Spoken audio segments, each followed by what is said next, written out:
తను ఎక్కడ ఏ కార్యం చూడాలనుకున్నాడో దానికి వ్యతిరేకమైన ప్రతిఫలం వచ్చింది అక్కడ. స్తోత్రం. నేను అంటాను, ఎవరో ఏదో అనుకున్నారని అదేం జరిగిపోదు. ఎవరో ఏదో చెప్పించారని, ఎవరో నీ పతనాన్ని కోరుకున్నారని, ఎవరో నువ్వు నిలబడకూడదని కోరుకున్నారు, ఇవన్నీ జరిగిపోతాయని నువ్వు అనుకోవద్దు. అలాంటే ఆమాని ఎంత అలాగ అనుకొని ఉంటాడు. జరిగిందా?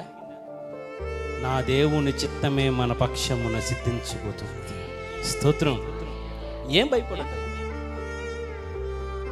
ప్రజలు ఎన్నన్నా నా దేవుడు నీకు తోడై ఉన్నాడు, నా దేవుడు నీ కృప తోడై ఉన్నాడు. స్తోత్రం.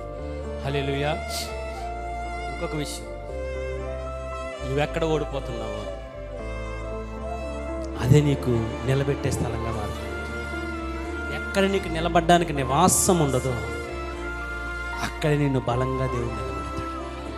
ఎక్కడ నిన్ను నిలబడకుండా ఎన్ని ప్రతికూలమైన పరిస్థితులు వచ్చినను ఆ ప్రతికూలమైన పరిస్థితులను నా దేవుడు నీకు అనుకూలంగా చేస్తాడు. స్తోత్రం. నిలబడ్డానికి స్థలము లేదు, ఎలాగా స్థాపిస్తాడండి అనుకుంటావా?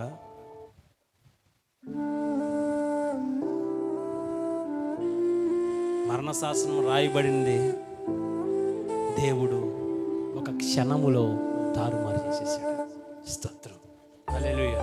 వేచి ఉండు, ప్రభు కార్యాలు జరగబోతున్నాయి. స్తోత్రం. దేవునికి మహిమ కలుగునుగా. హల్లెలూయా. జరగబోతున్నాయి. ఎంతమంది నమ్ముతున్నారు? ఇంకా గట్టిగా చెప్తాం, ఇంకా గట్టిగా చెప్తాం, ఇంకా గట్టిగా చెప్తాం. నా దేవుని కార్యాలు మన ఎడల జరగబోతున్నాయి. హల్లెలూయా, హల్లెలూయా. స్తోత్రం. ఓడిన చోటే అద్భుతమైన కార్యాలు చేసేది.